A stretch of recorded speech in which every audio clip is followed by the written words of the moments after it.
From DJV Studios in Chicago, Illinois, you're listening to the DJV Show. DJV. Of all the DJs I know, bro, I think you were the first to actually have branding together. So talk about that. Why is it so important to have high quality branding and perception?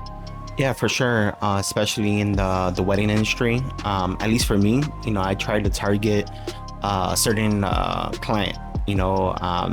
That client is looking for something in particular. And what I try to do with my brand, especially right now, this year, and with like Instagram and like video, I think video is very powerful right now. It's making sure like what do I want to portray? I want to portray as Chicago's top Latin wedding DJ. So how am I going to do that? I'm going to show them. I want to show them the experience. Yes, I DJ, but I think in reality it's the experience. What does the client want? They want a fun time. They want something memorable. They want everybody on the dance floor. And in turn, I had to show them that it could be all talk. Like, yes, I'm the best DJ. I'm going to have your dance floor popping. But if there's no evidence of that, then the client's going to go elsewhere. Like, they want to see it. And part of that is capturing the event. And I think right now, what's very popular, with TikTok and a lot of hype, and you had to show that hype that you could bring that to the event. DJPersist.com, right? DJPersist.com. This is what you decided to do as far as taking nightlife and then going to wedding industry. Let's talk about your name origin, DJ Persist. Where did you come up with that great name? By the way, it just sounds almost hip hop and like commercial at the same time. Like, where does that come from? And how did you come up with that name? Yeah, so that name comes from my fraternity. We give each other line names. I'm a member What fraternity? I'm sorry. Yeah, let's just go into that. I'm a founding member of Latin Theta Phi, Latin Fraternity Incorporated. So I pledged back in 2004. So with that, they give you a public line name, and mine was Persistent. It's just a lot of my work effort, even with the job with the fraternities. So that's the name that was given to me. Typically, it's something that embodies you. Because I actually had a previous DJ name in high school. I was DJ Probe. And then from there, somebody contacted me, oh, that name is taken. Like, all right, I need to come up with a new name. And then that's in college. Shortened Persistence to Persist. And ever since, I would say 2004, yeah, that's the name that stuck with me. Nice. Great. So you were given the name. Yeah. Wow. But then everything else, branding, the website, I mean, you went all out. Like, yeah. Talk about why it's so important to have a good brand, a good name and a good brand that just all lines up to you. Yeah, I think going back, I think my thought process with the website, given my experience in the nightlife here in Chicago, I saw that, I was a V5 DJ, and back then, it was all about, pictures, but I don't think it's as big as it is right now. But there was some, I know here and there, they used to do like video loops, at Transit, just to capture all that. And you know what? Given that experience, let me bring that to the wedding DJ world, and that's what I did. Like, all right, let me take my experience there and bring it to life, at weddings. And I guess going back to that experience, that was my whole concept. Like, hey, I'm experienced in the nightclub industry. Let me bring that experience to you. You're gonna get blending of songs. You're not gonna hear one song. You're not gonna hear sonidero type DJ either. And then multi-genre DJ. I'm not just gonna stick to one format. And that was what I was giving out. Like, hey, I can rock anything, from hip hop to norteñas, to reggaeton. And that's exactly what I was doing at Transit. I was probably the only DJ that was in all three rooms. I think me and Hector Homix. For people who don't know who Transit is, what is Transit Nightclub? And that's not there anyway, by the way. It's gone. I mean, it still is Transit, but now it's different. Yeah. So what was Transit, and how did nightlife impact your wedding industry DJing? Yeah, so Transit was a nightclub, which is now known as The Mine. Um, I was a V5 DJ in the early 2010s. Did that for a good 7 years. Um, but at the same time when I was doing the DJ nightlife, I was also doing weddings, but not to the extent I was doing right now. I would do a wedding and then go into, transit and do the late night set.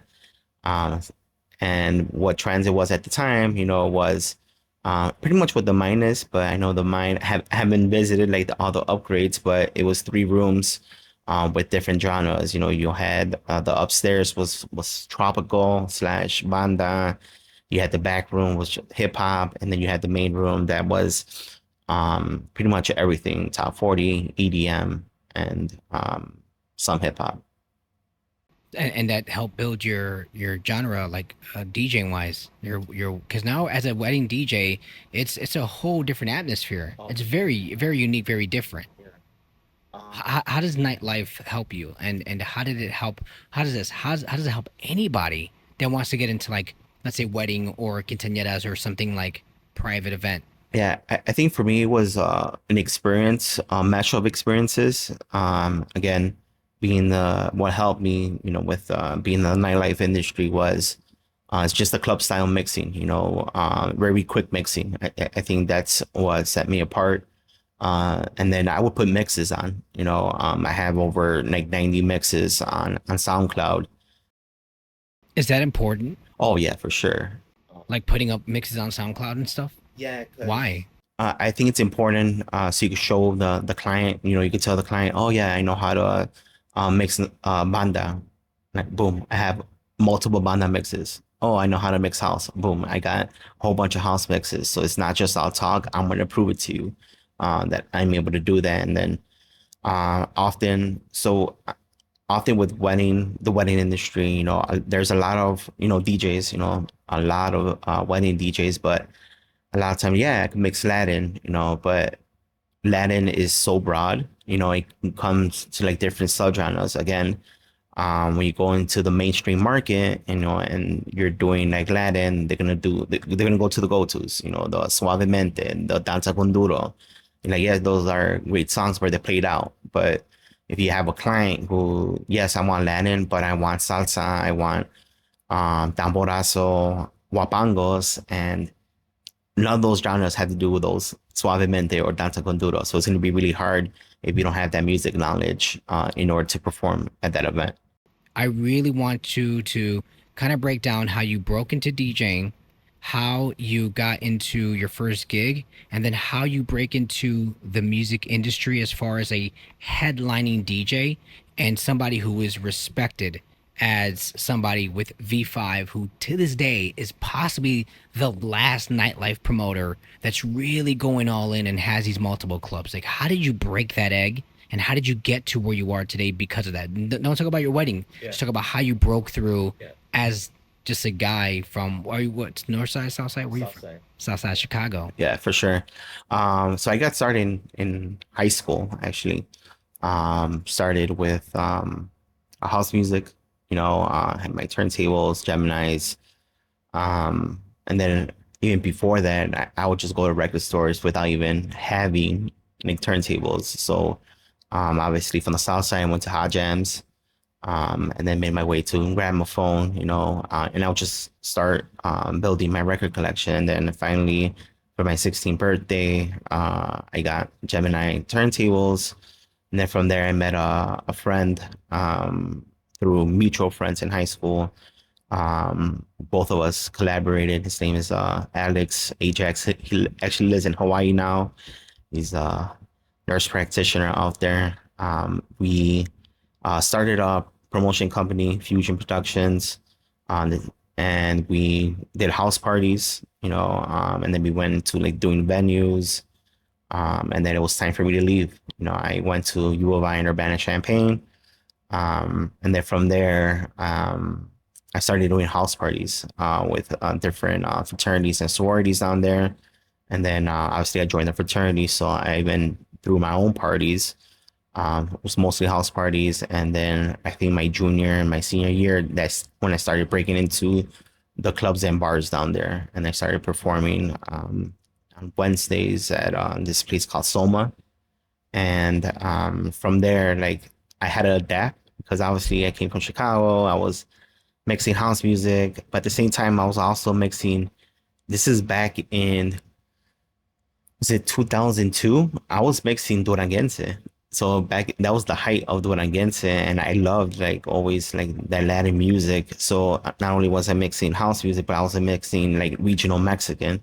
And I do want to talk about that because it's very important. Probably later on. No, now before you forget. I guess yeah, with regional music, I'm thinking back to my days at Transit. You know, I think regional music, and I'm specifically talking about banda and corridos. It was very, you know, like, oh, that goes in the small room, you know. And I think right now, as of like 2025, the explosion of regional Mexican music, we're like number two, like Fuerza Regida has the number two Billboard album, and now it's more accepting as opposed to like, not really. I think what I want to say is I bought into, like, I didn't buy into the hype. You know, I was mixing regional Mexican music before it was hyped up. You know, so I had corrido mixes, I had banda mixes, and yeah, I was mixing in 2010s. You know, and now you have like places that have actual live bands in the clubs. And you're like, oh man, that would have been so good. It's a different vibe.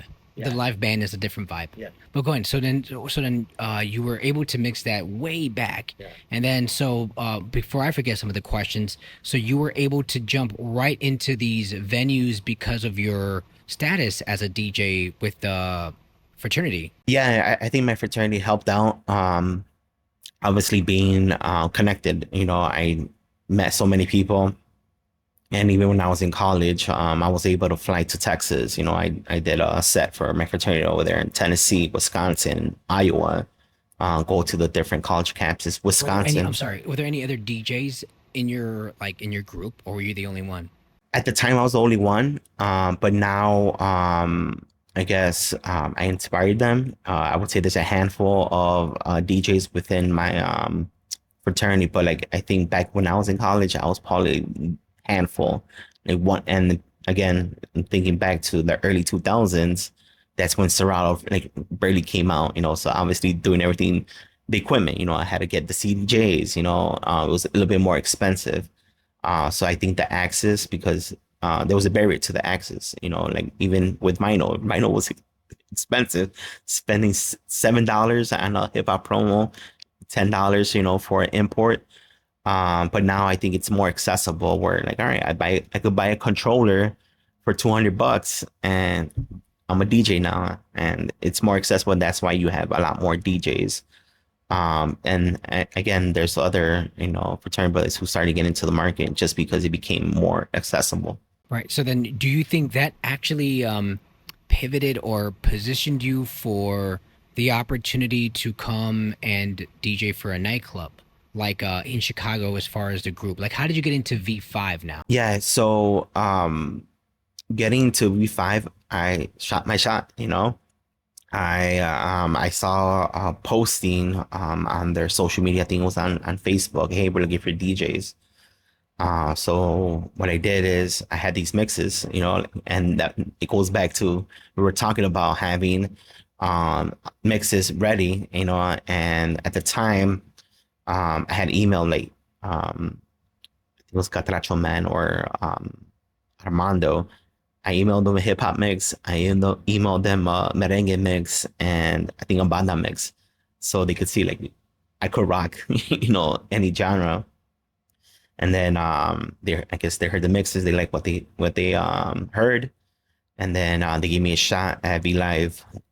So those of you who don't know, obviously V Live is not in existence no more, but it was probably the #1 Friday night Latin night in Chicago. So gave me a shot in the hip hop room. And they heard me live, and they're like, all right, you're in. So they gave me a residency at V Live on Fridays.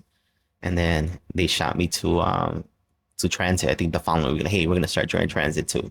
And then the rest was history.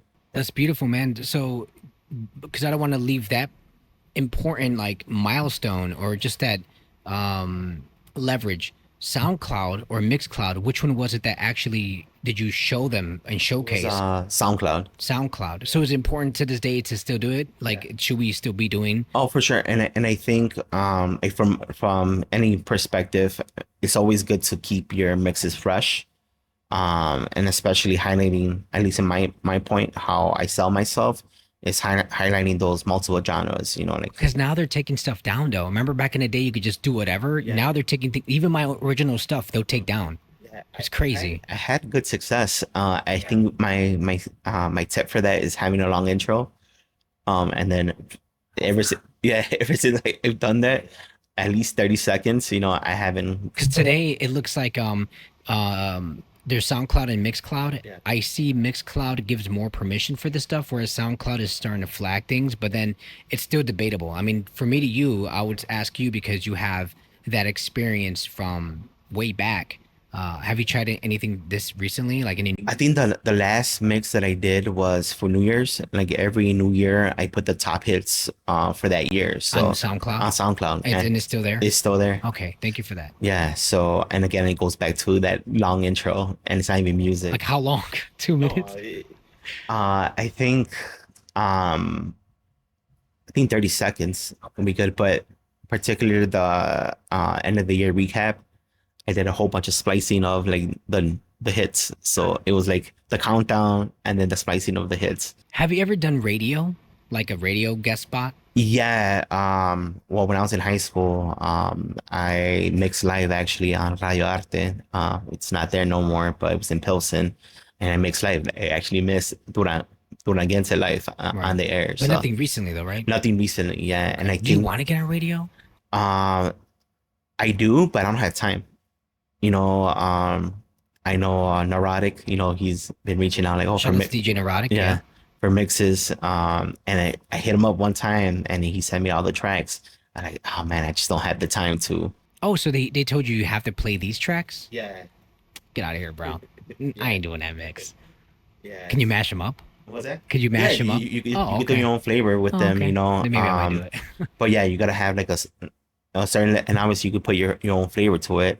But yeah, there's certain like songs that you had to play. So So expect that. You got to expect that. for sure. Yeah, I think the only time I was on radio was Junior Lopez, and I didn't know he did it, by the way. I sent my stuff to La Calle, and then they played my stuff on the radio. They didn't even tell me they were going to play it. One day I was just listening to radio, and I heard DJV all go. I was like, yeah. And so, like, that was my first radio. And then, yeah, it was interesting. It was fun to have that there. Let's talk about radio real quick because we're Chicago. You were born and raised in Chicago? Not Evanston or like some suburb? No, Southside Chicago. Okay, bro, because you never know. No, I get you. I get you. All right. So, some people say they're Evergreen Park, and they're like, "I'm Chicago." Like you're not. No, you're Evergreen Park. Nice. And you've been in Midway or where? Yeah. So I was born and raised in Pilsen, and then I currently live in the Clearing area, which is right by Midway. So Nice, bro. That's Matt. I love Pilsen. Pilsen is. If I were to be anywhere, like there's Logan Square, Pilsen. I'm glad I'm Logan Square, and then there's Pilsen. Like I'm good. I'm glad I'm between those two. Like kind of connections. But no, it's important because growing up in Chicago. How old are you now? I'm 40. Yeah, see, I'm 41, so we're like right in the same age.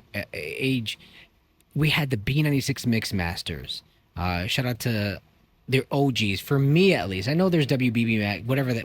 I get that, by the way. I get that whole wave of people that still love that music. But I grew up 96, 97, 98. There's Too Cool Chris, not Mix and Marco, Bobby D, Brian Milton. Right, Milton. Remember? Yeah. Beating the underground. And I was talking about this recently on Industry DJ's podcast. It just seems like there's a new circle though, right? It's like, well, these are the official B96 Mix Masters. And I'm like, no. I remember listening to Too Cool Chris. I remember trying to scratch like him and Bad Boy Bill and hearing Julian and always hoping that he would scratch. He never did. And then hearing DJ Markski.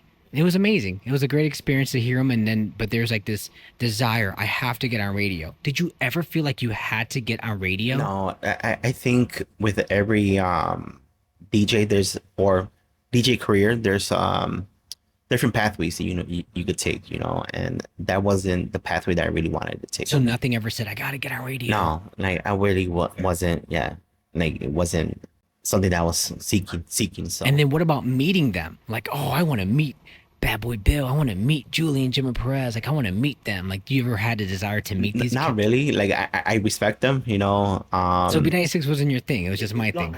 I've heard them, but it was like, oh man, I used to listen to that shit at 10 o'clock at night, 11 o'clock The only at night. thing is with Bad Boy Bill. I think Bad Boy Bill, I did see him at a rave. And this was in 2001. When raves were raves. Yeah, 2001. And this was like in the south suburbs, and it was like a warehouse with 3 different like rooms and stuff. I think you might have played there. Maybe the warehouse and down and where? Which one? Can't remember what south suburb. Oasis, probably. Yes, yeah. Oasis. Yeah, yes. we had Stardust there. Yes, and that's exactly what's the event. Stardust. Yeah. That was the only time I saw Bad Boy Bill. Was it worth it when you saw him? Because I remember people kept saying, you got to check out Bad Boy Bill. And because I don't want to talk about myself, I want to talk more about like the platform, DJ Persist. Why the hell is Bad Boy Bill such a role model? Like, I'll say this. The only thing I give him was that I heard at a DMC battle, he pulled out his, whatever, but it was just like it was a dildo. It wasn't really his member. And then, and he had like some porn star behind him while he was doing with it. And he didn't really scratch well, whatever. But that was like what made him so epic, that he kind of like stood out. But what was it about him that just everybody said, I want to aspire to be or meet or have some kind of like connection with this guy named Bad Boy Bill? I think it was just I think you mentioned the scratching. I think scratching with house, because scratching is more of a hip hop thing, and I think it was probably one of the first ones made it huge. Like, oh, just scratching with house music. And me personally, I think Bobby D's better. Have you heard Bobby D scratch? No, I haven't. All right, I like Bobby D. Yeah. I think for me, like what I admire about him, and not his like recent stuff, but stuff in the early 2000s. But how do you forget that? Like, how do you forget to dribble the ball, bro? Like, I haven't showed you, my scratching keeps getting better and better. Qbert scratching, oh my god, this guy's he's making stuff up, bro. I don't even know where he's getting his ideas from, but like scratching get better and better. Like, your DJing doesn't reduce, has it reduced? No. So from when I watch him scratch today, I'm like, why is he doing it just so basic now? Like, he used to be like, no, let's be honest, it wasn't badass. For us, it was. For us as youngsters, not knowing this, but like when you really look at it, shout out to the DJs that were scratching as well. Like, there Tuco Chris, there was Bobby D, and then there was like Tony Too Much. Remember him? No? He changed his name though. But he was scratching even what was his name? DJ, I can't remember. He was one of the mix shop guys as well. Gabby Get Down. Remember Gabby Get Down? Yeah. Yeah. Mixtapes, yeah. Yeah. See? He was scratching. And then not Pump Boy Lee, one of those guys. Poppy Pete? Somebody was also scratching in that. I think it's Poppy Pete. Yeah. You know what I'm saying? So when you hear those scratches, you're like, wow, like it wasn't just him. I think it's because he had the B96 mix masters that gave him that platform. But ultimately, when it comes to Bobby D, it was just what not Bobby D, Bad Boy Bill. It was about him. What was about like him that we still idolize to this day. People idolize this fucker. Yeah. Not recently. Like, for me, I don't admire his new stuff, and I don't know, maybe because I'm getting old. But I think for me, what caught my eye was in the scratching and just like the hip hop style of mixing. Like, he had it. It wasn't just blends, But for me, like, what I admire about him, at least in the early 2000s, is his production. So every record, like Moody Records, like I would buy every single release. I think my favorite release was Posa de Sol, because it had that Latin beat to it. So got it. And then what about now? So we have radio. You said no, but then what about meeting them? You didn't want to, but what about nightclubs? Like, is that something that you've wanted to do ever since you became a DJ, a nightclub? Yeah, I did. I think that was definitely a goal to do. And I'm grateful, for having the opportunity to do it for not just a one-time thing, but like for multiple years. I think the reason that it just attracted me is just guess the amount of people that are in a nightclub. You know, obviously you have your lounges and stuff. But yeah, just having a lot of people, and I had that experience, you know, doing house parties in Champaign. House party or nightclub, which is better? Oh Come on, man. I know, and I mean, like a nice house party, like it's great, like the cardboards on the floor, the liquors everywhere, there's red cups everywhere, like, and it just there's jungle juice. Yes, I had that experience a couple months ago. Actually, my fraternity, they had so in Champaign, the big thing is unofficial St. Patrick's Day. So my fraternity, they had a house party, but it wasn't indoors, it was outdoors. So, and aside from that, they had a taco truck. So they combined like two houses together, and it's a pretty big lot. They had a taco truck. They had two bandas outdoors. I'm like mind blown, you know. But at the same time, you know, I was DJing there, and people they were all hyped up, you know, and I felt that, you know, and I think the vibe's a little bit more different now than my day. I think my day, um, it was very big. You know, I think you mentioned jungle juice. It's so funny because the jungle juice was full, like the garbage container. A garbage container? Yeah, a garbage container full of jungle juice. That was the college way. But I noticed that a lot of people are smoking now. Like they're smoking weed. And you have your pens, your vapes and stuff.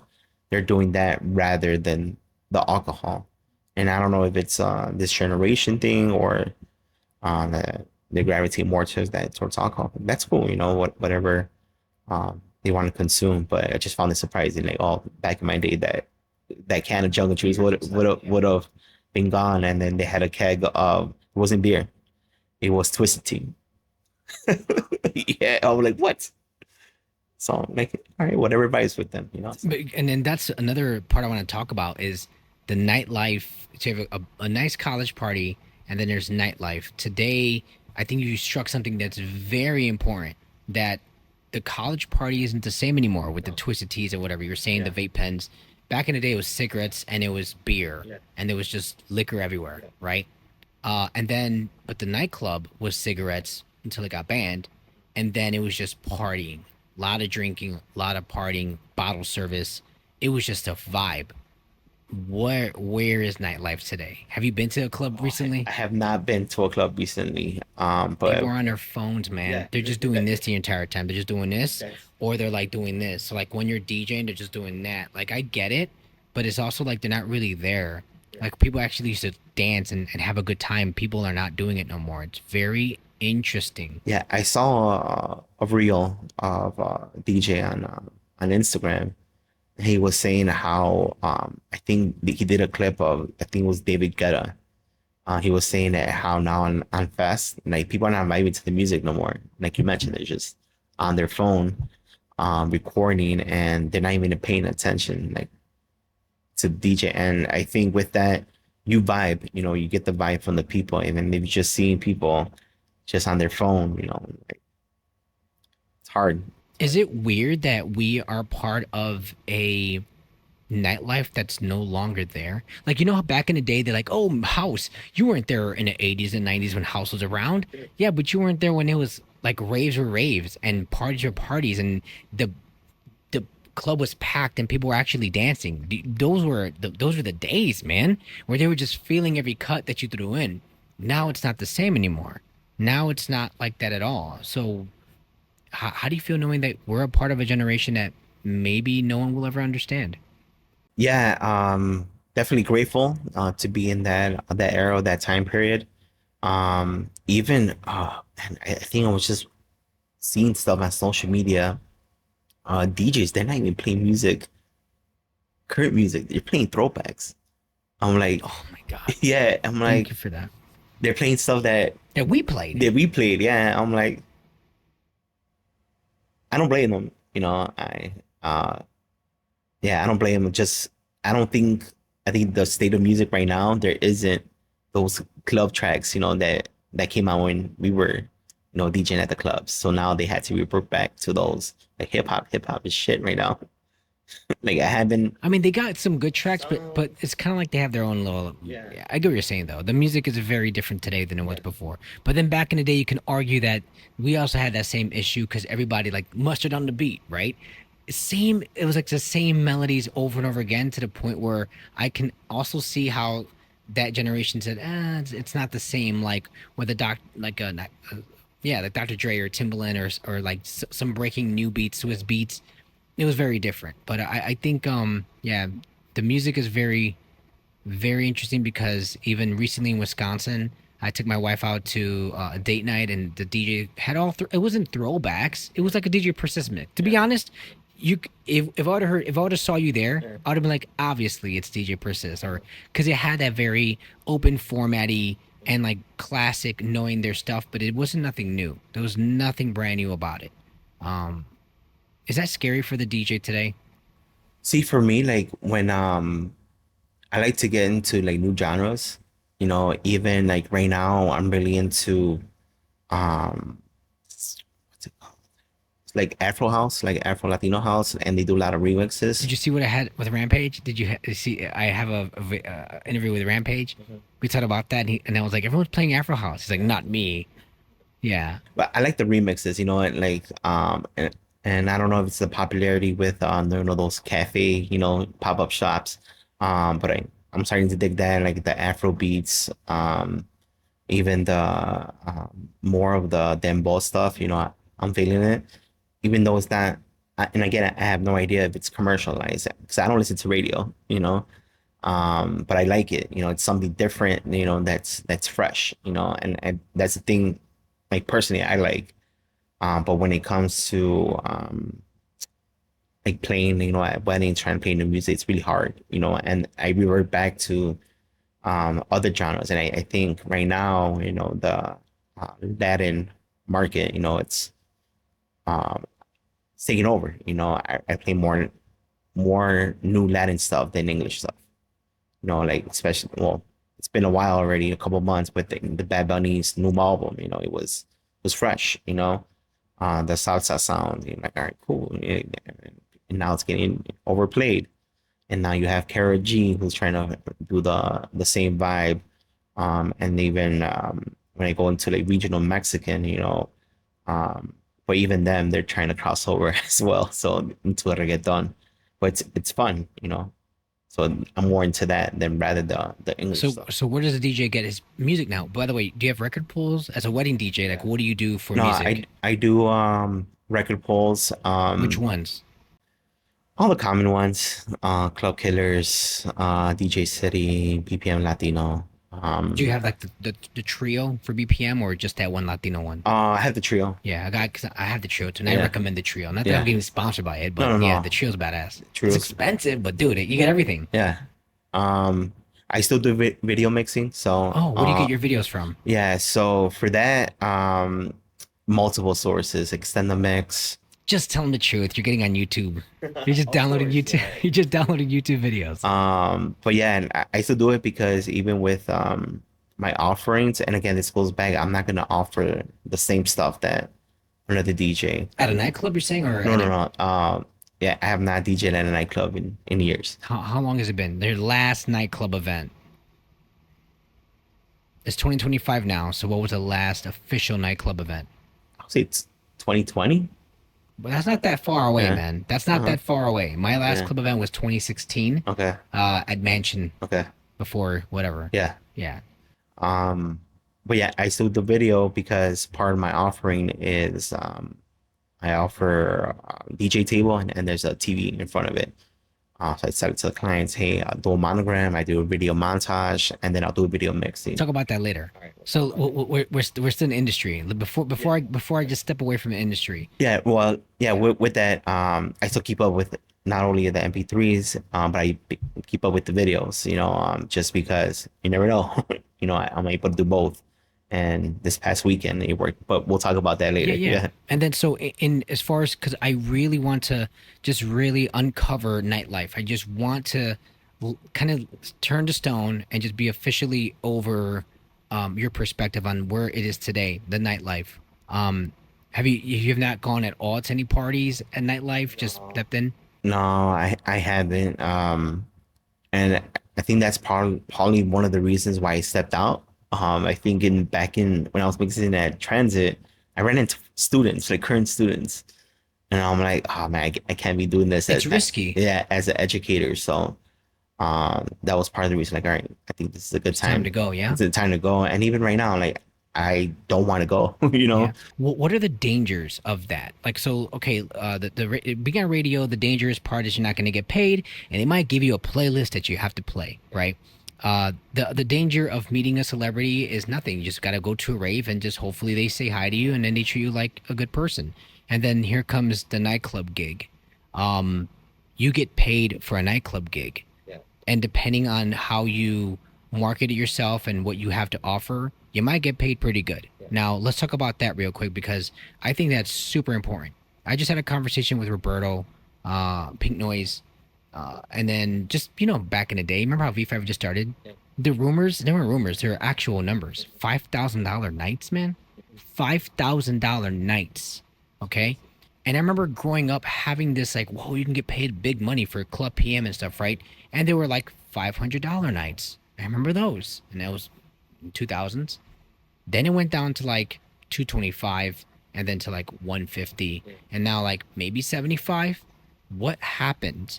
And let's just say, your son, your daughter wants to go into nightlife, and let's say they were of age to DJ. And they're like, Dad, I just got my first gig. I don't even know what to charge today. What should I do? How much do you think a current DJ today should charge? Well, I think there's different levels, with, you have your beginning DJs, your seasoned DJs, and then your all-star DJs, obviously you would charge, I think when I got out, I charged 300, and then that's how much I was getting paid. And that was just for like 2, 3 1 hour sets, and I think you should strive, especially at a club, at least 100 an hour. And then that's what you should do, at least bare minimum. But I think with that, the thing that I struggled was the balance, like I was mentioning before, I was DJing weddings and then going to the club, and um giving up those opportunities because there'll be opportunities that come up and like, oh, we want you to DJ here. And then I think the big thing, and I don't know if it is right now, is calling off. Management will get so pissed off, if you're called off, or like, oh, this management. So there'll be times where I turned away other gigs, just to have that stability of having a residency. Was it worth it? I would say yes, like for me, just because I established my name, I'm grateful.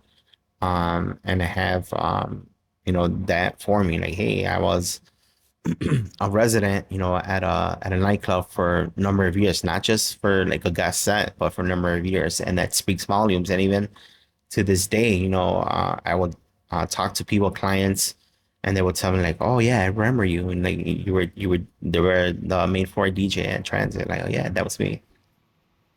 Yeah. So, start at 100 an hour. Got it. And then danger, right? Dangerous is like, you're going to go out there for, let's say they book you for an hour, 2 hours. So you're going to get paid $100. What's the most dangerous part of DJing at a nightclub? From your perspective. And maybe use like a personal first-hand experience without giving too much details. Yeah, sure. I wouldn't want it to come bite you in the ass. Yeah. So one of the dangers is just the late nights. I've gotten into an accident. I fell asleep on the wheel, and it was bad, like the accident. But I guess I have a different lifestyle than other DJs. So I have a professional job. Like when I was DJing, I was a high school teacher and transitioned to counselor, and then right now I'm an assistant principal. There's no way, there's no way that I would do a residency at a nightclub as an assistant principal. No way. It's never worth it. No, it's not worth it, and especially now that I have a family, I think the risk is the time. You're giving up your time, I think thinking back, like how many family celebrations, how many, events that I missed because I DJ. That's fucking interesting. Because that you're right about that, and then you're the second person who said that so far that I've spoken to, and I'm just like, I didn't miss those events. I actually liked not being there. It's like we have a very reverse thing. So is it fair to say that the nightlife will work for the person that doesn't have a good relationship with their family and doesn't have like a wife or a job? Oh yeah, definitely. And even like for me, like I just DJ'd Friday, Saturdays. That's it. Obviously there's Was it for the money, the clout, or no, just the no. passion? I don't think it was for the money. Again, I'm a professional. I make pretty good living. But I think it's just more for me. It was more for the passion. Just having the opportunity, like set gig. Like oh, like cool. I'm playing at Heavy Live. I'm playing at Nikki. And having that residency, and it's just how people Was it they an acceptance? what was that. Like a feeling of acceptance? I would say so, but I was just gonna go into how people work out, people do like other things. For me, that was my therapy. Like DJing, even to this day, I look forward to DJing. I consider my therapy. But now that I'm in my 40s, I need to actually do physical like workout and all that stuff, which I'm slowly starting to do. So the biggest dangers is getting into a car accident for little money. I just think today, because I got asked that question recently, because ever since DJ Funk passed away, by the way, you see how his hat over there? Um, are you gonna go back into nightlife? And I'm like, I can't justify how I have 4 kids. How I'm gonna go out there for what, $150, $250, $500 for what? For what? What if it's not even my fault anymore? I could be driving straight ahead and some idiot just boom, and that's not my fault anymore. When there's police officers getting shot, when there's, I mean, crime is everywhere. Like there is no more guarantee that you'll be home safer, right? Back in the day, I didn't care. Life was not the best. Like, you had heartbreak, you were maybe cheating on, maybe you weren't married. There was so much things going on. And so nightlife, DJing plus the nightlife and drinking was my psychology. It was my coping. But today, I don't see it the same. Is that how you feel? Yeah, I don't like even yeah, I don't see it the same. And I think right now, now that I'm I guess older, I'm appreciating going to concerts now. And I go to concerts outside the city. Like I don't want to run into people, It's better too because you're with your Yeah. girl, right? Yeah. Yeah, it's a whole different vibe. Oh, for sure. And so I started doing that. Like I went to Vegas, I went to Austin to catch concerts. And especially now that people obviously, we're getting older, and even like the artists, that I look up to, they're getting older too. And so I want to make sure that I'm able to experience that. So for example, I went to see Tigres del Norte in Miami. I went to see Los Bukis in Vegas. And like those are like artists that I grew up with, and they're in their 70s, man. And you never know when's the last time, you're able to experience that. So I made it a goal to see my favorite artist um these past couple years. And so now we're transitioning from nightlife into actually doing something, right? But you were already doing private parties. I remember seeing you were doing something already, right? Talk about what you did after nightlife. What exactly? So then, all right, you're not DJing. You have a job, a regular 9 to 5 job, which most DJs do have a 9 to 5 job, but they never tell anybody what they do. Either they're embarrassed or they don't want to share their information. But when you really put your money on the table, you have responsibilities. I think from me to you, you and like maybe the other like Hot Mix, and I know there was truck drivers like not Chris Lara, but DJ Lara. They were actually doing work, right? And so that there was a safety net at the end of the nightlife. It wasn't always, this is my only bread and butter. You were one of those people that I admired, that you always had your shit together. And legitimately, like, if I don't get booked on Saturday, Sunday, it's okay. My check's going to be on the 1st and the 15th. I'm going to get paid, right?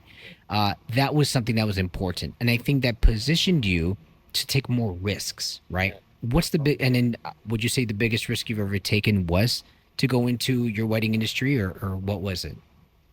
Because now you're not a nightclub DJ. Now you go into dude, it's a massive field, by the way. Yeah. Talk about how you did that. And yeah. So I think that helped me, having like a stable job. Like I mentioned before, I am in education, so I had my stable job, so I wasn't depending on like DJing for the money. It was more like, all right, I liked it. It was cool. Yeah, I'm making money, but that was my safety. Like I have it wasn't a job. I have a career. I have an education career. Now past, what was it, 15 years, 15-year plus in education. So that was my number one thing. Like, hey, I have a career. So I was never like, oh man, I had to DJ. I had to do this. But I think right now, what I'm trying to do is I'm starting to scale back. So I'm upping my pricing. Because even like for 2026, I'm rethinking, like, my calendar is not as full as it is right now, and that I'm okay with it. And I think as you get older, you have a family, experiences are more valuable, than money. And it's great, like, and we'll talk about later, like, yeah, the wedding industry, there's a lot of money into it, but at what point you're sacrificing. You're right now, yes, even this weekend I'm DJing a wedding on Saturday and DJing a quinceañera on Sunday, but that time that I could have my kids, it's taken away. I'm not able to go to a theater. I'm not able to do these things. So that's the cost that I think as you get older, you're starting to value more and more things. Sacrifice. And that's before we go into that, because thank you for saying that, because I think I've been saying that for the longest, and that's what I never did it. I just so I want to be in that same tune that when I did my first private event and I had to take my speakers and stuff, I was like, I don't know, 18, 19, and then I got paid like whatever, $500 at the time, but then I go to the nightclub and I get paid like $175.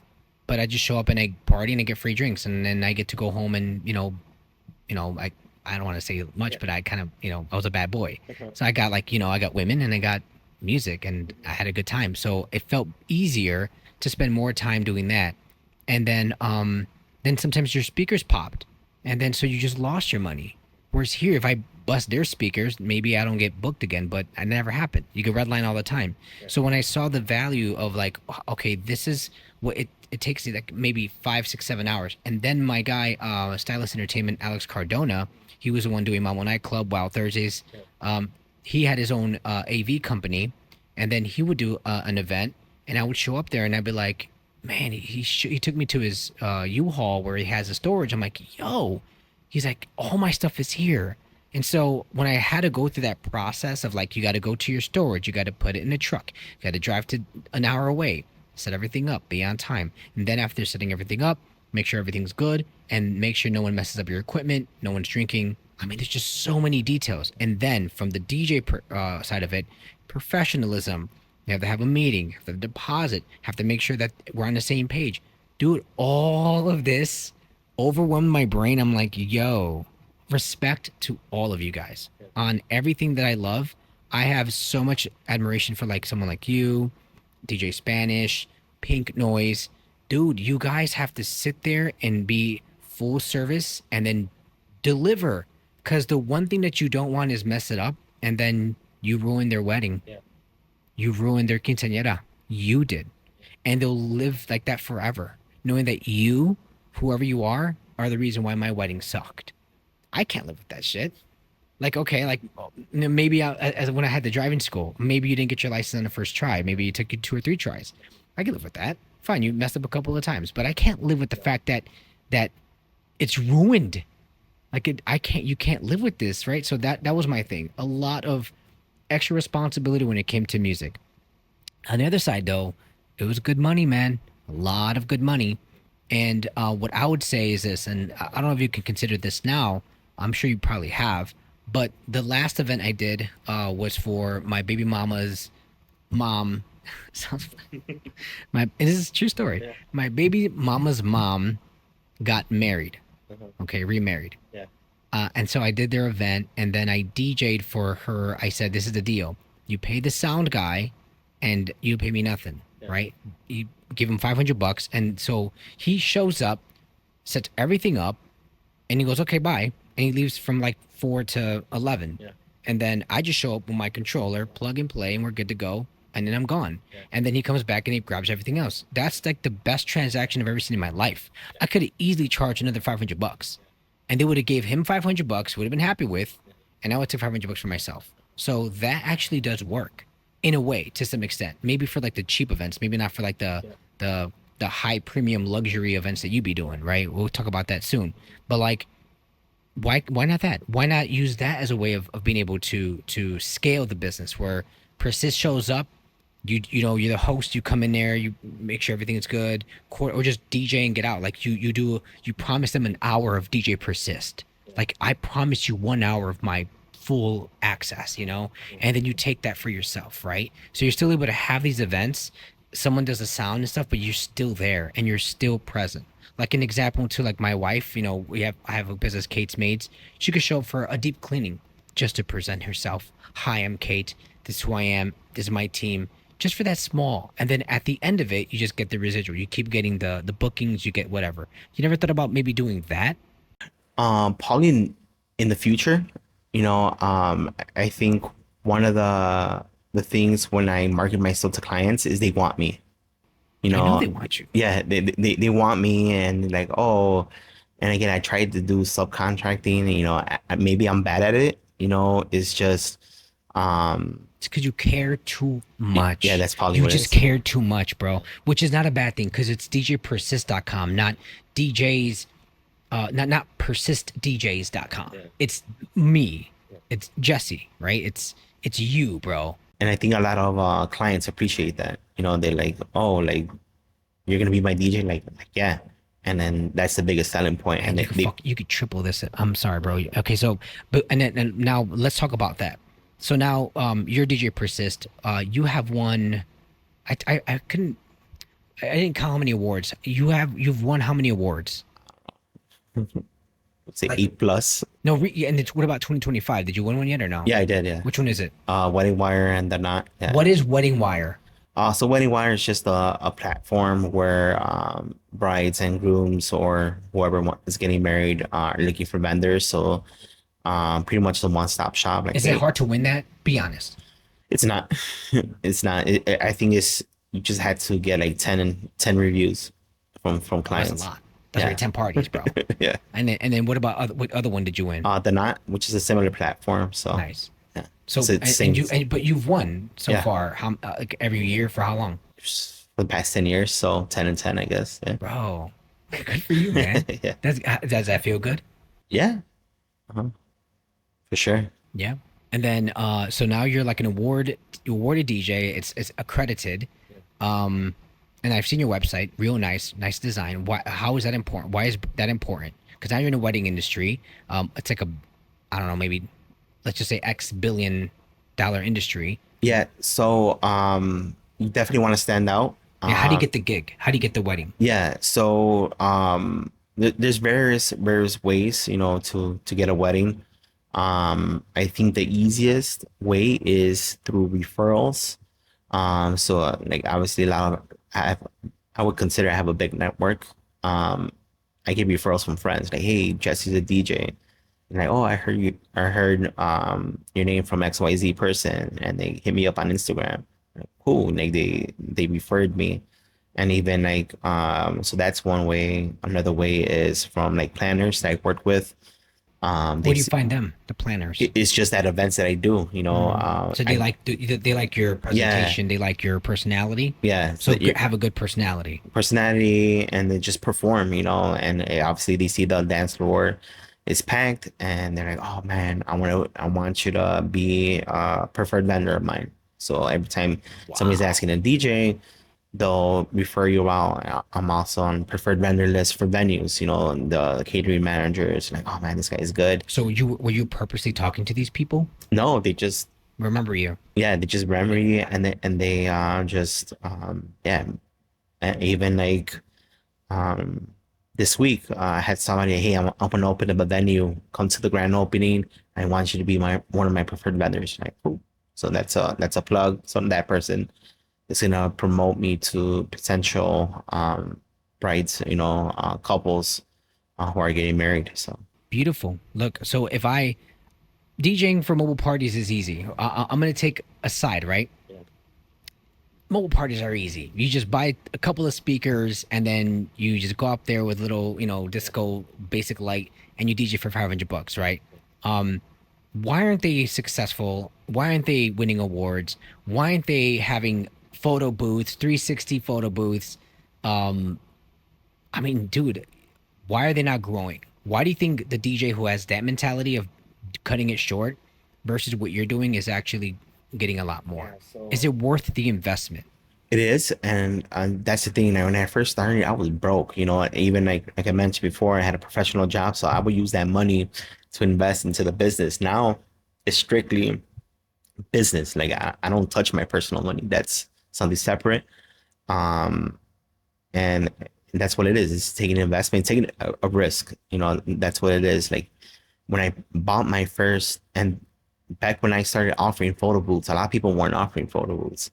I Why? st And that blew up too, right? Photo booths. How much is a photo booth, by the way? Just to give um us, people some from the understanding. low range, you get one for No, like, from the persist range. oh, persist range. Yeah, like to I own. would say my most expensive photo booths is 8,000. And has it made you Oh, 8,000? yeah. Why? How? It's just that the quality of it and the price range that I sell it, and that goes into the marketing. I'm going to show you the pictures.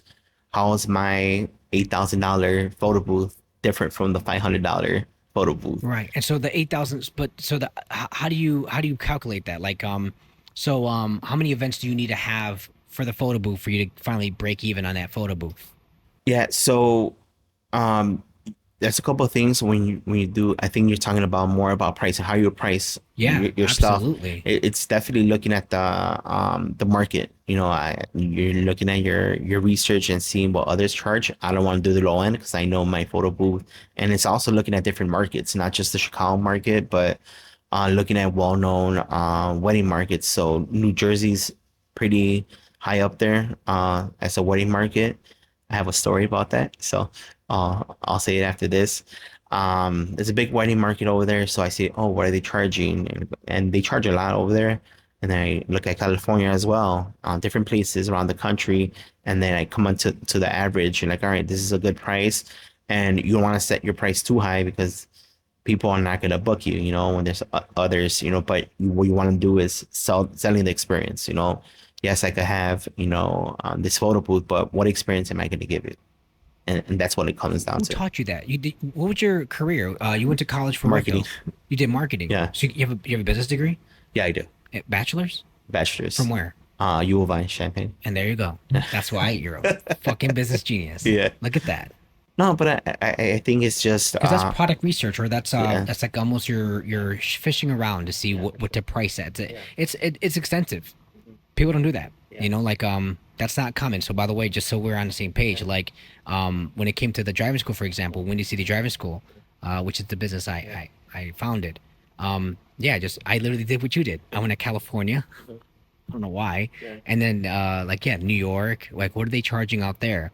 And then you kind of compare, and then you're able to hit them with a price that's not too much, not too low, but right in that center where they know they'll book. That's really nice that you did that. And it worked though, yeah? Yeah, it works. Yeah. And so what about the New Jersey story? What Yeah, happened so there? New Jersey story. So I DJ'd my first wedding on the Northeast coast. So I DJ'd a wedding in New Jersey in May. And it's a funny story how that happened is during the pandemic, I was like all DJs, they were DJing from home. So what I did is I created a series called Sábado de Limpieza. So I would, Oh yeah, you did do that. yeah, so I did all, the Latin classics, the Sonora de la Mita, the bachata. And one of my fraternity brothers from New York, he reposted it. And I guess he was with some friends and, oh man, this DJ is good. And apparently in New York, there isn't good open format DJs, specific because the groom was Mexican and the bride was white. So they wanted a DJ who could do everything. And they saw me like, oh, we're gonna get him to DJ our wedding. And this was 2020. And she messaged me like, hey, do you do weddings out of state? Like, yeah, I do. She's like, all right, we're gonna, Especially during COVID. yeah, we're gonna get engaged soon. You know, we get married. We want you to be our DJ. I'm like, all right, cool. I thought nothing about it. Flash, moving forward to 2023, they hit me up, hey, we want to officially book. So they booked me in 2023, and then I DJ their wedding this year in May, and oh man, it was a blast. Um, the wedding started like I think at 3 o'clock, and then I did the wedding, and then I did their after party, and the after party was over like at 2 o'clock. So it was a long day, but it was a cool experience because it was a different vibe. Um, the the guests, you know, they were like, "You're not from here, right?" Like, no, I'm not from here. I could tell the way you mix. Wow. So, and they loved it. So A game plan so far. So we have DJ Persistent. Just and then stop me if I'm maybe over exaggerating it, right? So if I were to redo this, right? I create a robot. I'm gonna create DJ Persist robot. What's the Spanish word for persist in Spanish? persistente. Is there a word? Yeah, persistente, I think. Okay. I'm gonna call myself persistente. Oh, my Spanish is horrible too. Anyway, so let's create a robot. So here we go. We're gonna remake Persist. Your advantage was going into communication networking. You went to a college that gave you access to a fraternity. You joined the group. You started DJing. It gave you more access points to get into gigs. You also did, which most Pilsen people do, by the way. They create their own lane by doing their own parties. They did their own parties, their own events, and that got you exposure for more events. You eventually did your own house parties, and then you had a whole bunch of mixtapes, by the way. And you didn't even talk about that. How did you make your mixtapes? You had a 4-track, 8-track. Did you use SoundForge or Acid? How did you create your mixes? I did them live, just recording them live On what? on Serato actually. No. Wow, that's amazing, bro. Yeah. So like you would like just every mix you've made, Yeah. all of them, even to this day? Yeah, Oh shit, dude.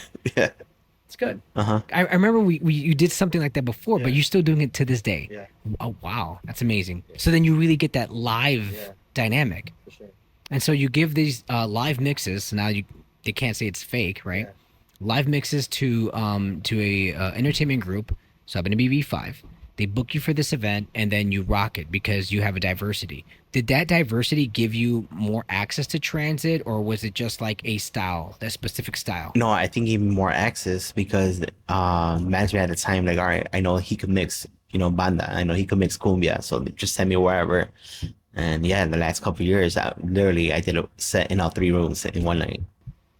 Oh, that's beautiful. Because transit did have like the merengue, but the Latin, the main house, and then You had some DJs who like, hey, I just mix EDM, or I just mix hip hop, or I just mix the tropical stuff. I don't do hip hop. And so eventually what you saw is that while you finally got your dream of being in a nightclub and having that, you saw that it just made more sense to go into wedding all in.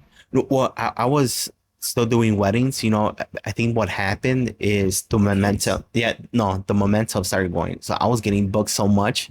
I'm like, I don't need to do the nightclubs no more.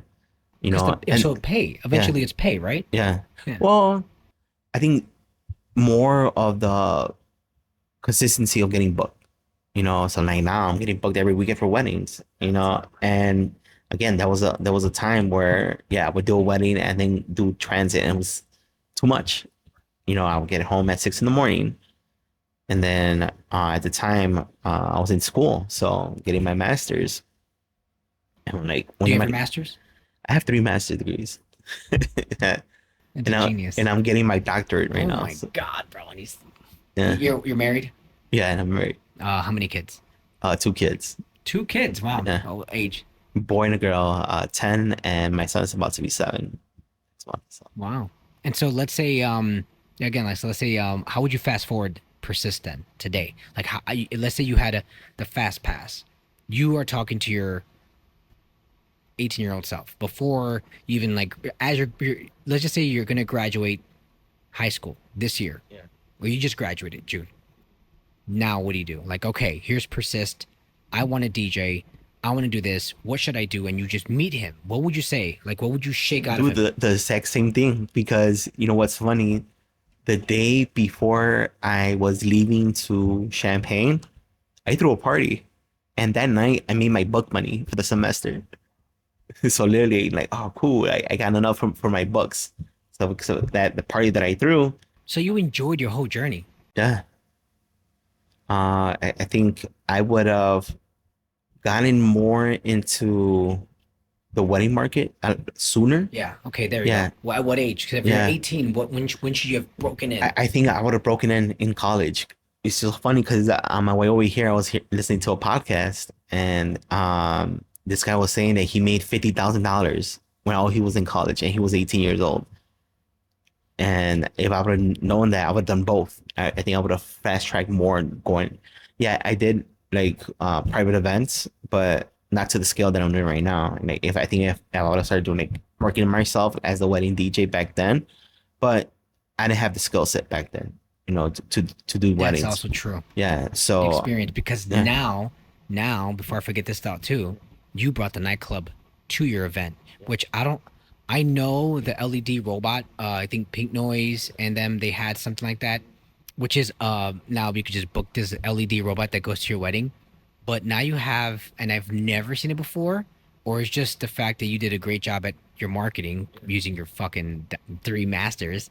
You have a video where it sounds really nice and crisp, great angles, good job on the production, whoever did that. And then you have this thing for your wedding. It's called, what's it called? What are they? Hora Loca. Yeah, talk about that. You brought the nightclub, which I think every DJ has always wanted to do that. That's why they go to these wedding events and stuff. But you actually brought the club to the wedding. Yeah, definitely. And I think it's more of the client experience. You know, they want to have fun, and I think right now it's my prime time doing weddings, because a lot of people who are getting married, they're in their 30s, and they're liking music from like I would say like 80%. Like, oh, I want you to play 2000 music. Like, that's my bread and butter. Yeah, so I'm having fun right now doing weddings. So given that, like, I'm always evolving on the things that I want to offer to clients, you know, and I was thinking like, man, you know what? Wouldn't it be cool just to have like signs, you know, and so they could display, especially for the introductions. And I offered this starting, I think it was last year or 2 years ago. Yeah, and like, all right, let me use these marquee signs that they use at the clubs and bring and customize it to the couple. And yeah, it's beginning booked. And yeah, there was a wedding a couple of weeks ago that they got it and they loved it. So they're the couple, I think one of them was half Mexican, half Ecuadorian, and the groom was Peruvian, and they were like more on Miami vibe. Perfect. This is perfect for you, and they loved it. It's nice, man. So what's next for the brand? And by the way, you have like a menu of stuff. So you're not just, what I was saying before is that you're not just a DJ who has two speakers and a subwoofer. You have like a full array, a menu of stuff. Like you're like the Cheesecake Factory of of DJing, because I've seen your stuff. You have a list of things, yeah. So why is it important to have a list of add-ons? So before I get into that, I do want to say that I'm a DJ who is very transparent with pricing. I don't know. Try to do your research on other wedding companies, like here in Chicago, big wedding companies, DJ Firm, and Big Noise. Like, they don't put their pricing. For me, I do put my pricing, and I make it really transparent, because I want to make it easier for the client, and also makes it easier for me. So I'm not spending my time or wasting my time with a client. Hey, my budget is only $500. Like, oh no, I'm not the DJ for you. So I just put it out there so they know what they're gonna get, and the pricing is out there. So that way, when they call me, I know that they know the price and they're interested. So that's one like sales strategy, I guess, at least that I do. Again, a lot of people debate that you shouldn't list your pricing because you could sell the client. For me, I don't have time. I don't have time to do that. So I'm just putting it out there. Again, I'm showing you everything that I offer on the site, and the site is probably my number one investment, because the client knows who I am. They know what I could bring to an event, and they put the prices on there.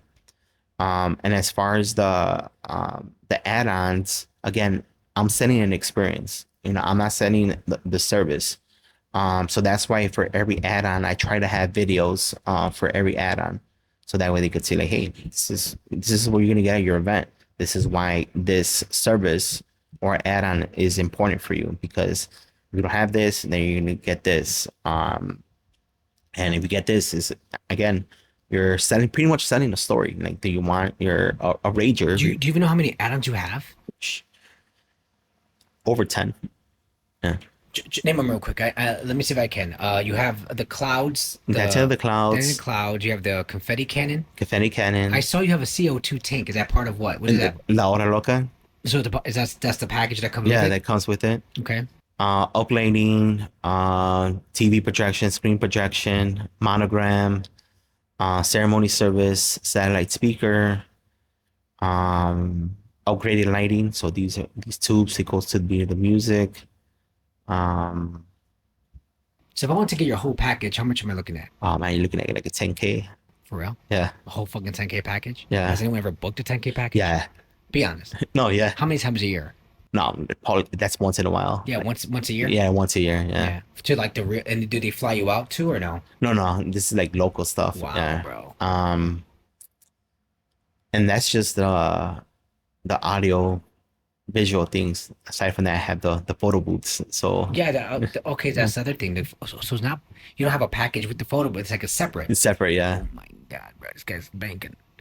That's good, man. That's really important. So it's important to actually invest. And by the way, where the hell do you have all your shit, dude? Oh, the same place as your guy. Like Yeah, storage? The storage. Yeah. How much is your storage? So I have 2 units now. Yeah, So, obviously. Bro. Yeah. $10,000 worth of shit. Yeah. Yeah. It's about I think 180 for each one. A month? A month. That's not bad. Yeah. Jesus Christ. It's Nice. all tax deductible, Yeah, So, yeah. And then talk about business aspect of it. Why it's important to get incorporated and be like on point with your legalities, because some people are not in compliance at all, and then I mean, maybe they're not making enough money. That's why, right? But after you hit a certain money, they're coming after you, my guy. Oh, yeah. With your S corp or whatever, like you have to make sure your shit's in order.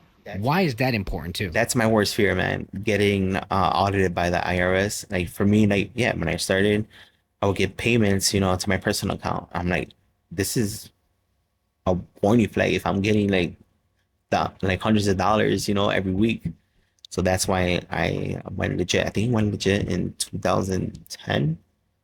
Yeah. Did you S corp or LLC, S corp. Yeah. Okay, you LLC. Yeah. Okay, because my companies are S corp. Yeah. Which means it's like right under there, but you get the benefits. Yeah.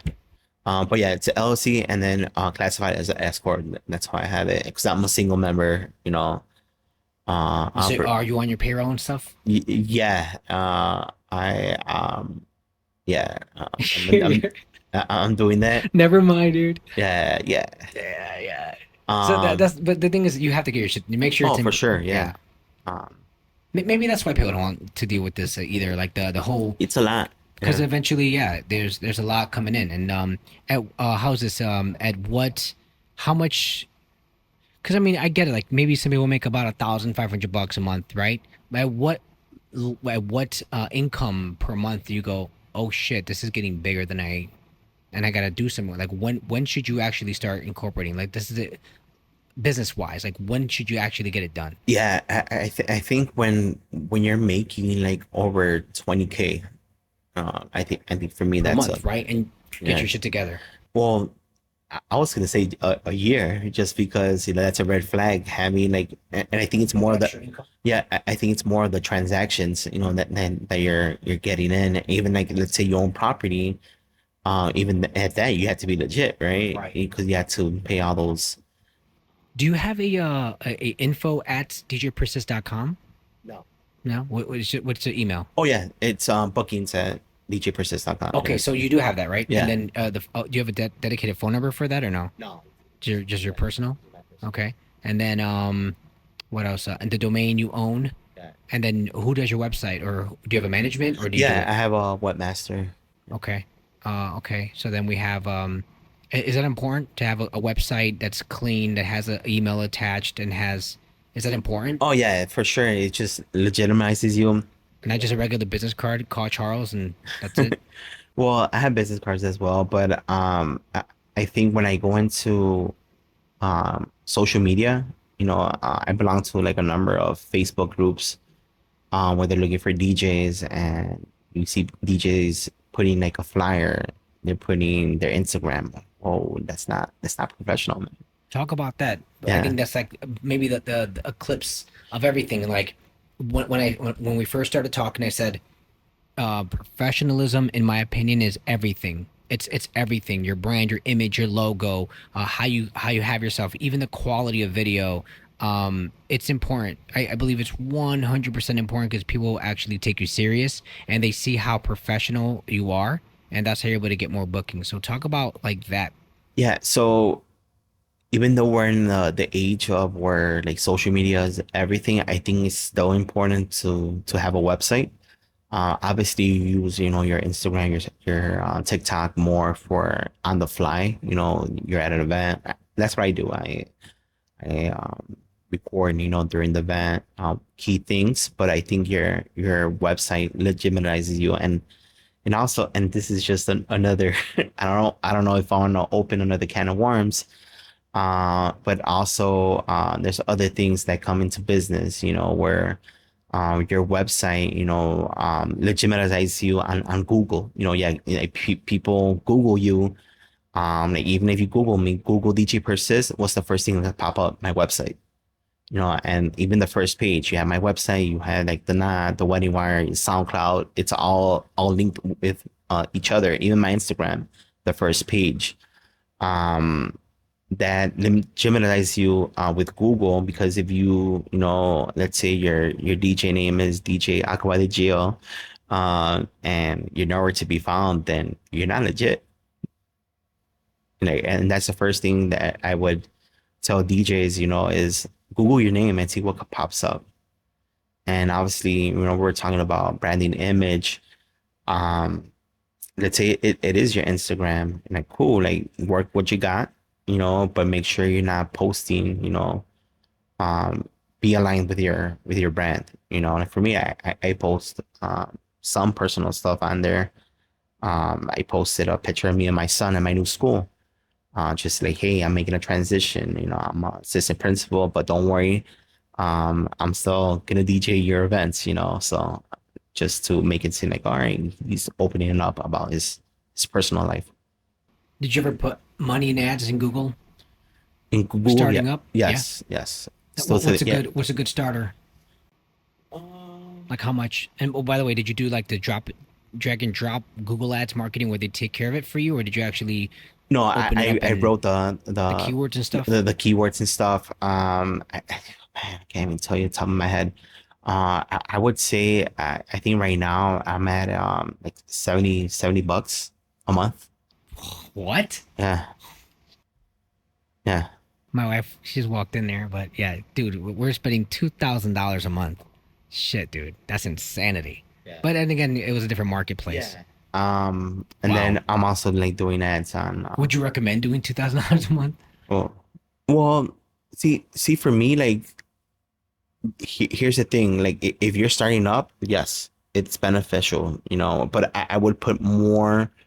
I think more of bang of your buck is going to those wedding shows, wedding expos, just to build your brand awareness. I think there, and I think number one, like I mentioned before, is referrals. Referrals, that's gonna be your number one bang for your buck. Here's a good question. You know how in nightlife, there's a competition.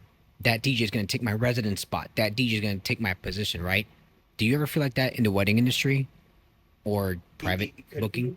I'm more the mindset of passing on gigs, like because you never know, like when I need something, keep think I'm really good friends, with DJ Spanish, and when I'm double booked, like, hey, let me send them a referral. Same thing with my fraternity brother. He's also a wedding DJ. I send him referrals as well. I think it's more of not competition, but more a companionship, having that mindset. Because there's plenty of work out there. There's no need to drag anybody down. There's always there's enough bread for everybody. You ever thought about renting your stuff out, like a DJ Persist rental? Like it's like you book it, but then you don't set everything up, but you let the person do everything. Yeah, I've had I haven't like marketed it widely, but I've had a couple of DJs who like, oh, like, can I borrow this machine? Like, all right, cool, just give me XYZ. And like I've rented out my cold sparklers, I rented out my projectors, I rented out my tanks, for the CO2, because yeah, And the photo booths. and the photo booths, that one's a little tricky because you need somebody who actually knows how to work them. And also having that Does knowledge. your wife help you with that? She used to, but now it's my nephew. My nephew, Beautiful. yeah. So how old is he? He's in college. Nice. Yeah. Nice. So And before I forget, partnership. You have a wife that's been by your side. Yeah. How long have you been married for, or how long have you been actually together? yeah, so actually together is 2007. So yeah, we got married 2009. So yeah. Is it important to find someone that supports the Oh, for sure. persistence? Yeah. There's some times, where like, oh man, it's a funny story. So I lived in Texas for 2 years. And she went out there with me. And there was one night so I lived in Houston, and I had a DJ at in Austin, which is about 2 hours away. I forgot my Serato box. So my wife, she drove from Houston to Austin to give me my Serato box. So yeah, And yeah, that's when you knew that was the one. yeah, yeah. Wow. How do you find a girl like that? And if you don't know, how important is it to have someone like that, especially in the industry that you're in? Um, yeah, I think it's just finding someone who's not superficial, finding somebody that is in there for the long run, when we get married, por las buenas y por las malas, for the good things and the bad things. How did you stay loyal all those years? Damn it. Yeah, we had our ups and downs, and yeah, we've definitely had a lot of battles to go through. Yeah, that was a fresh person out of college, and we struggled. And the whole time, I guess more somebody believing in you, and then I think right now I'm well off. So she was there the whole time, so and being very supportive. Man. Is there anything else, anything you want to say? Like Or- as far as just put out there? Information. Maybe I should ask you something, or anything you want to ask? I guess tips for somebody who's trying to get into the wedding industry. I think I find it a lot of people think it's easy. It's not. Again, I've had my trials and errors. Even when back in 2010, when I bought my first photo booth, I didn't know nothing about photo booths, but I took that dive and I invested myself to learning stuff. And then I find like other people, getting their own photo booth, especially if they don't have no photography knowledge, DSLRs, obviously knowing how to adjust your settings. They had no idea. Like, you gotta have some knowledge in photography before you jump into that, especially if you do DSLRs. So everything comes with time. But if there's somebody who's trying to get into the wedding industry, is try to find a DJ and shadow them. Even if you wanna become their roadie, like, hey, you see XYZ DJ, like, hey, I want to be a wedding DJ, let me be your roadie, obviously, and Like just help you set up and stuff, right? yeah, set up and stuff and do all that stuff. And then once you got in the application, again, I don't do this, but it's very rare that I subcontract. for weddings, but um, maybe looking into like the big wedding companies, like DJ companies, and see you could be a DJ for them and learn all, get that experience, and then um, maybe you can build your reputation, and then from there you can move and do your own thing. I think a lot of DJs, and this even clubs with like club DJs or wedding DJs, they want the start on like right away. Like, all right, I'm gonna DJ this month, and then next month I want to headline, whatever nightclub. And same thing with weddings. Like, hey, I'm starting DJing weddings, or I'm starting DJing, and then you want to jump to weddings right away within like less than a year. Like, no, there's like steps. And then I kind of mentioned it with my trajectory, like I started doing house parties, and then from house parties, I went to college parties, from college parties, bars and clubs in a college town, and then moved back to Chicago, and then now I put in my work, I put in my dues, and I think it's not necessarily, I think it's more of getting that experience first. Like there'll be a time, and throughout that time, people will weed out themselves, if they're not in it for the long run, if they're in it for the wrong reasons, and I've seen like when I started DJing to right now, like so many people who had started DJing, they did it for a couple months or a year or two, and then they stopped because they didn't want to put in the work. So you definitely got to put in the work, and yeah, the sacrifice, and especially if you're doing weddings, yeah, you're gonna be sacrificing, and even club DJing, you can be sacrificing your time and your safety. Yeah. Man, it's unpopular, but I'm glad you were able to say it straight up like that. I do believe that, especially people like yourself, maybe no one's told you this, people like you, Arnold, and then there's Don Carlo. Have you heard of Don Carlo? Pink Noise. You guys have a very specific desire to do something that most people can't. And I think you guys are leaders that can do way more if you keep tapping into it. I would encourage you to keep tapping into it, because these guys are lazy, man. The DJ doesn't want to do that no more. They want to go to nightclub and just DJ and that's it, and get paid and that's it, and get bitches and drink, right? Yeah. They don't want to do all that. They don't. They don't. I promise you. So you guys are always going to have a lot of people coming into you, for sure. You guys have an influx of people all the time. So I would say, if I were to be 18 today, and then maybe tell me if this is a correct way of seeing it today, that you hear like David Guetta, or you hear the radio, Travis Scott, trying to DJ, whatever. You got all those influencers, right? But if you really want to be a DJ today, you should start investing into wedding or private events immediately, right? Well, I would say even before that, it's having that music knowledge, and it's huge, because and I know I didn't mention this, but my dad was in a band, so I was always around music, and knowing that music knowledge, knowing what cumbia is, and depending what market you want to get into, like, hey, you want to be a hip hop DJ, and again, you're not gonna get by private industry or wedding industry with just doing one genre of music. You really had to be an open format DJ, depending on the clients that you're getting. So if you're doing white weddings, you for sure need to know your 80s rock.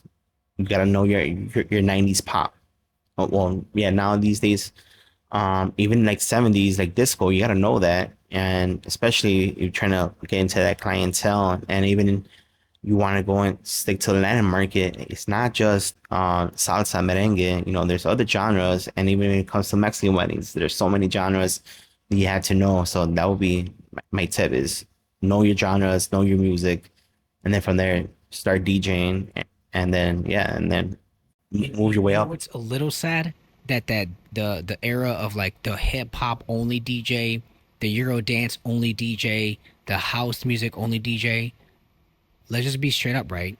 Unless you're producing, those times are done. If you go into DJing, my guy, you're gonna have to accept the fact that open format pays. And if I would say, like my son, for example, if he wants to go into DJing, invest into the industry that pays, which is the wedding industry. The private event industry has a lot of money out there, and a lot of DJs are too lazy to do it. And so that I would say that would be the best solution, is to invest all your money into the private DJ industry. A couple of tricks from my point of view. I don't know if you've ever done it before, but if you wanted to do like learn quickly, what is the genre, go on Spotify or iTunes, go to the playlist and stop playing Fortnite, stop playing your video game, or stop binge watching Squid Games or whatever. Binge listen to these genres. Now, the reason why I know how simple it is to go into the nightlife or to the club and create a business around it, I can't do it because I can't play something I don't like, which was a debate me and Al Martinez had from the Industry DJs podcast. Is like, I could like not all Bad Bunny, but there's certain people that admire it or they play it because they know that that's what's going to give them the crowd or whatever it is, the reaction. So I was very different, and I'm proud to be a producer to create my own things, right? Yeah. But that would legitimately be my one advice to any DJ today. Last words. Let's say your son and daughter 10 years later, or 20 or 25 years later, come in and they watch the podcast or the YouTube. What would you like to tell them? Find your passion, whatever it is, and if it doesn't fit, continue on. Move on to the next thing. If you don't have the excitement, the excitement has to be there. That means it's time to transition.